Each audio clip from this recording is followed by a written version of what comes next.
Hola, ¿qué tal? En este video vamos a ver el tema de fuentes dependientes, ¿sí? Recordemos que una fuente dependiente es aquella que su valor depende de otra parte del circuito. Es decir, si tenemos una fuente dependiente y en un circuito, dentro de un circuito, su valor cambia, el valor de esa fuente cambiará, ¿sí? ¿Dónde nosotros podemos relacionar de manera práctica el concepto de fuente dependiente? Bueno, de manera práctica nosotros lo podemos relacionar en el transistor, ¿sí? ¿Qué es un transistor? Un transistor es un dispositivo capaz de poder amplificar una señal, ¿sí? Es decir, que nosotros tendríamos una señal pequeñita a la entrada y a la salida tendríamos una señal mucho más grande, ¿sí? Los transistores, desde que se inventaron, han estado presentes en la vida diaria. Es muy importante tenerlos presentes, ya que, pero aunque nosotros no los tengamos presentes, el funcionamiento de la vida moderna se ha desarrollado mediante ellos. Esos transistores los podemos encontrar en diferentes aparatos, casi en la mayoría de los aparatos electrónicos. Aquí tenemos el ejemplo de un transistor. En este caso es un transistor tipo bipolar, que es el que vamos a explicar ahora. Si podemos observar, este transistor consta de 3 patitas, ¿sí? Y cada patita tiene un significado, ¿sí? O un uso. Bueno, entonces, ¿dónde podemos encontrar los transistores? Los podemos encontrar en tarjetas electrónicas, ¿sí? En circuitos integrados. Esto que vemos acá es un circuito integrado. Este circuito es capaz de tener miles de transistores en su interior, ¿sí? También los podemos encontrar en celulares, en videojuegos. Eso, por ejemplo, adentro tiene una tarjeta electrónica que tiene transistores, N transistores en su interior, para que esto pueda, pues, funcionar de manera adecuada, ¿vale? Ahora, vamos a explicar el funcionamiento del transistor bipolar. Nos vamos a enfocar en este. ¿Qué es un transistor bipolar? Pues simplemente es un amplificador de señal. Un transistor son amplificadores de señales. ¿Qué significa BJT? Que también se le conoce con estas siglas. Significa unión bipolar. Es la forma en la cual está construido dicho transistor. Este transistor consta de 3 patitas, como bien lo podemos ver acá. Y cada una de ellas tiene una función, como se había mencionado antes. Tenemos una patita que se llama base, colector y emisor, ¿de acuerdo? Entonces, este transistor tiene 2 modelos, ¿sí? El primer modelo es el tipo NPN y el segundo modelo es el tipo PNP. ¿Cuál es la diferencia entre el transistor NPN y el transistor PNP? Pues la única diferencia radica en la forma de poder activarlo, ¿sí? Realmente el funcionamiento es similar, lo único que cambia es la forma de poder activar dicho transistor. NPN. ¿Cómo podemos relacionar las siglas NPN para que no se nos olvide? Bueno, observemos que el símbolo del transistor NPN tiene una flechita que va dirigida hacia el emisor, una flechita hacia afuera, apuntando hacia afuera. Entonces podríamos decir que NPN significa no penetra, ¿sí? ¿Por qué? Porque la flechita se dirige hacia afuera. Podríamos decirlo de esa forma. A diferencia del transistor PNP, que el emisor tiene una flechita que va dirigida hacia adentro del transistor. Entonces ese podemos asignarlo como penetra, ¿sí? Para que no se nos olvide si algún día nosotros vemos la simbología de los transistores. Bueno, ahora vamos a explicar cómo funcionan. Nos vamos a esta parte, ¿sí? Aquí hacemos una analogía de una tubería, la cual tenemos una llave o una válvula conectada, ¿sí? Con el fin de permitir el paso del agua o no permitir el paso del agua, ¿sí?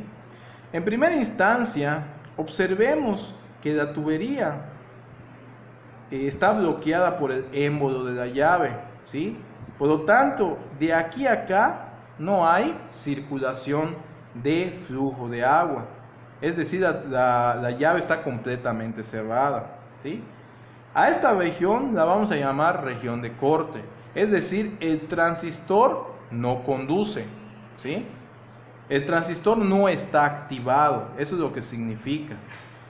En este caso, la corriente de colector a emisor o el flujo de agua de colector a emisor es igual a 0. Y el voltaje de colector a emisor es el máximo. Notemos que aquí va a aparecer una diferencia de potencial, ¿sí? De colector a emisor. Aquí tenemos un potencial mayor y acá tenemos un potencial menor. Por lo tanto, la diferencia de potencial entre estos dos puntos va a ser la máxima que tenga dicho transistor. ¿Por qué? Porque el émbolo de la llave se opone y el émbolo de la llave representa o está representado mediante una resistencia. Entonces, al tener bloqueada el flujo de agua, pues lógicamente la diferencia de potencial que hay entre estos dos puntos es la máxima, ¿sí? Ahora, ¿qué sucedería si nosotros agarramos y abrimos un poquito la llave, ¿sí? Es decir, en la base que representa el maneral de la llave, mandamos una pequeña señal de abertura, ¿sí? Lógicamente va a empezar a circular una corriente de agua de colector a emisor o de C a E. Empieza a circular el agua, ¿sí? Y si nosotros lo abrimos un poquito más, el agua va a empezar a circular de manera mucho mayor, ¿sí? Entonces, a esta etapa se le llama etapa de amplificación. ¿Por qué? Porque nosotros podemos graduar cuánta agua de C a E queremos que fluya, podemos regularlo. Por lo tanto, la corriente de C a E no es mayor que 0, ¿de acuerdo? O sea, es mayor que 0, ¿por qué? Porque pues empieza a circular. Y el voltaje de colector a emisor, pues viene siendo un voltaje medio, ¿sí? ¿Va a existir un voltaje? Sí va a existir, porque aún el émbolo de la llave representa una resistencia al flujo del agua. La otra región, ¿qué sucedería si ahora giramos el maneral de la llave hasta abrirla completamente? Pues lógicamente toda la agua contenida va a circular por la tubería porque ya no va a existir una resistencia que se lo impida. A esta región se le llama región de saturación, es decir, que la corriente de colector a emisor o de C a E va a ser la máxima, porque ya no podemos abrir más la llave. La llave está representada como la B, la letra B. Por lo tanto, la diferencia de potencial que hay de colector a emisor va a ser igual a 0, efectivamente, porque aquí tenemos un potencial y acá tenemos un potencial, pero observemos que al estar abierta la llave tenemos dos potenciales iguales. Por lo tanto, el voltaje de colector a emisor va a ser igual a 0. A esta región se le llama saturación, es decir, permitimos que todo el flujo de agua pase de un lugar a otro, ¿sí? Ahora, nosotros ¿cómo podemos relacionar esto a la parte circuital? Bueno, pues es muy sencillo. Primero, veamos que el transistor tiene la base que está representada por el maneral, el colector que está representada por esta parte y el emisor que está representado por esta parte, ¿de acuerdo? Si aquí no tenemos una corriente de base, o sea, no hay circulación, lógicamente la llave va a estar completamente cerrada. Entonces, al estar completamente cerrada la llave, de C a E no va a haber circulación de corriente. ¿Cuándo empieza a haber circulación de corriente? Cuando nosotros empezamos a abrir la llave, es decir, movemos el maneral B o si lo vemos de esta manera, inyectamos una pequeña corriente en la base, ¿sí? El giro de esta llave representa la corriente de base. Entonces, al empezar a inyectar una corriente, lo que estamos haciendo es dejar pasar el flujo de electrones. Entonces va a aparecer una corriente circulando de C a E, ¿sí? Pero esa corriente es una corriente que está amplificada. Con la corriente de base, que es muy chiquitita, nosotros hacemos que la corriente de colector emisor empiece a circular, pero de manera amplificada. ¿Y cuál es el factor de amplificación de esa corriente? ¿O cómo es la relación? Pues simplemente la corriente de colector emisor es igual a beta veces la corriente de base, ¿sí? ¿Qué significa beta? Beta significa el factor de amplificación del transistor. Y ese factor de amplificación que tienen los transistores dependen del modelo del transistor.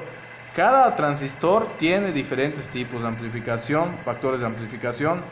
Pueden haber transistores que tengan factores de amplificación de 100, de 200, de 300.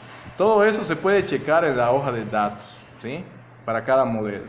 Entonces, tenemos la región de saturación. ¿Qué quiere decir?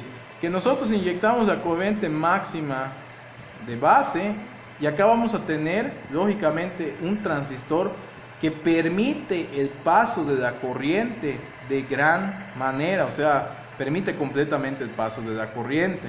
Entonces vamos a tener una corriente de colector emisor, pues máxima, y por lógica, al tener una corriente de colector emisor máxima, es decir, que el émodo de la llave o la base hace que el transistor se abra completamente, el voltaje que hay de colector a emisor va a ser igual a 0, ¿sí? Entonces va a ser igual a 0. Aquí vemos también que el transistor tiene un voltaje de base a emisor. De base, si nosotros ponemos un multímetro de acá a acá, vamos a observar que este tiene un voltaje que generalmente es de 0.7 voltios. Ese voltaje es un voltaje natural que trae el transistor de por sí, ¿sí? Ese voltaje no lo podemos cambiar, simplemente el transistor los trae y tenemos que utilizarlo para poder calcular los transistores. Ahora, ¿qué diferencia tiene este transistor con este? Si podemos observar, es prácticamente lo mismo, lo único que cambia es la forma de poder activarlo. Este transistor se activa con una corriente que va en este sentido, para obtener una corriente amplificada, beta veces, pero en este sentido. Para poder activar este transistor PNP, requerimos que la corriente fluya en el sentido contrario a esta.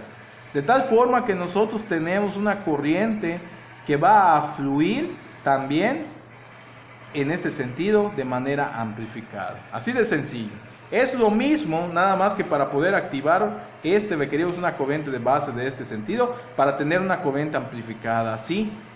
Y en este requerimos una corriente en este sentido para poder tener una corriente amplificada de este sentido, ¿sí? Ahora, nosotros, ¿cómo podemos representar los transistores de manera circuital? Bueno, en este caso, nosotros vamos a basarnos del transistor NPN, el transistor NPN que tenemos aquí. Entonces, el transistor NPN, este es su modelo circuital, en la cual tenemos las tres patas del transistor que habíamos visto, que están representadas, son las tres patitas, la base, el colector y el emisor. Y acá tenemos una fuente de voltaje independiente, es decir, que no cambia, llamada voltaje base emisor, que es el que tenemos acá, que generalmente, como les comentaba, es de 0.7 voltios. O sea, que aquí nosotros vamos a poner que el valor es de 0.7. Es un voltaje fijo que no cambia, que el transistor tiene de manera natural. Ahora, lógicamente, si nosotros inyectamos una corriente de base, la corriente base va a ir así, vamos a tener una corriente de colector a emisor amplificada beta veces la corriente de base, ¿sí? En este sentido. Ahora, esta corriente de colector a emisor nosotros la representamos con una fuente de corriente dependiente, ¿sí? ¿Cómo nosotros dibujamos las fuentes de corriente o fuentes de voltaje dependientes? Se simbolizan con un rombo, ¿sí? Por eso la tenemos así. Entonces, esta fuente de corriente, que es la corriente de colector emisor, depende de qué, de beta veces la corriente de base, por lo que podemos observar. Es decir, si la corriente de base que tenemos acá es de 10 microamperios, estamos hablando de una corriente muy pequeñita, y queremos saber cuánta corriente va a circular de colector a emisor, pues simplemente tenemos que multiplicar los 10 microamperios por la beta del transistor. Supongamos que el transistor tiene una beta de 300, entonces los 10 microamperios por 300, eso nos da una corriente de colector a emisor de 3000 microamperios, ¿sí? Es decir, la corriente de colector a emisor se amplifica.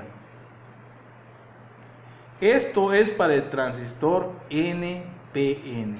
Si nosotros quisiéramos obtener el modelado circuital del transistor PNP, simplemente lo único que tendríamos que hacer, según el sentido de esas corrientes, es voltear la fuente.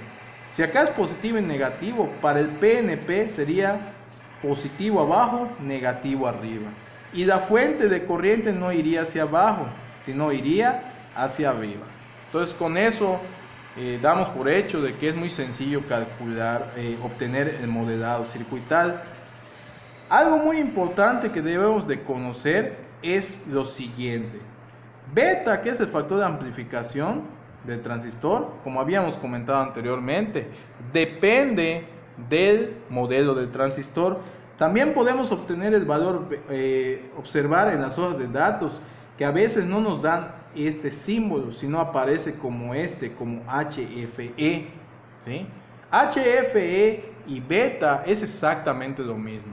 Así que ustedes, si llegan a ver en los datos, en la placa de datos la hoja de datos, perdón, de un transistor, y ven la palabra HFE, tengan en cuenta que es la beta de dicho transistor. Ahora, ¿cómo podemos nosotros relacionar el transistor con la parte circuital que nos concierne en la parte de fuentes dependientes? Pues simplemente un transistor bipolar BJT es una fuente de corriente dependiente de corriente. ¿Por qué es una fuente de corriente dependiente de corriente? Bueno, pues en este caso es una fuente de corriente dependiente de corriente debido a que esto que tenemos acá nos da corriente. ¿Y esta corriente de qué depende? Depende de la corriente de base y de su beta. Entonces, es decir, el transistor es una fuente de corriente, ¿sí? Una fuente de corriente dependiente de la corriente de base, ¿sí? Entonces, con eso nosotros decimos que, o vemos más bien de manera práctica, las fuentes dependientes mediante el uso del transistor bipolar. Si tienen alguna duda, no duden en contactarme y pues estaré respondiendo sus preguntas. Éxito.